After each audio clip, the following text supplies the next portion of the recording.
शुभ सकाळ पिलामाने आमे समस्ते खुशी थिबा पूर्व कालांशरे आमे गुणन क्रिया आधार गुणन अभ्यास करथिले। धारा गणितर समाधान पाई आमे मध्य आधार गुणनर प्रयोग करि परिबा।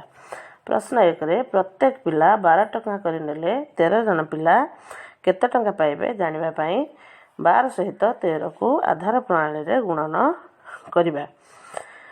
एठारे संख्या गुड़िक आधार ठारू बेसी थिबारु डाहाण पटे अधिक को अधिक संख्या रे गुणन करा जिवो। बाम पार्श्व कोण को कोण बा तेरछा मिश्रण करा जिवो। 2 नंबर रे प्रत्येक पिला बयस 7 वर्ष हेले सम बयसर 9 जन पिलांक बयस जानिबा पाई 7 सहित 9 गुणा जिवो। एठारे संख्या गुड़िक आधार ठारू कम थिबारु कम को कम रे गुणा जिवो। डाहाण पटरे बाम पटे कोण को कोण तेरछा वियोग करा जिवो। 3 नंबर रे शारीरिक कालांश रे 9 जन करी भाई माने 8 धाड़ी रे और भौणी माने 7 धाड़ी रे ठिया हेले भाई भौणी को संख्या जानिबा पाई 8 सहित 9 और 7 सहित 9 आधार प्रणाली रे गुणन करिबा। भाई संख्या 72 और भौणी संख्या 63 बोली जानिबा। एही परि भाबरे दिया जाइथिबा अभ्यास कार्य को आधार गुणन करिबा। धन्यवाद।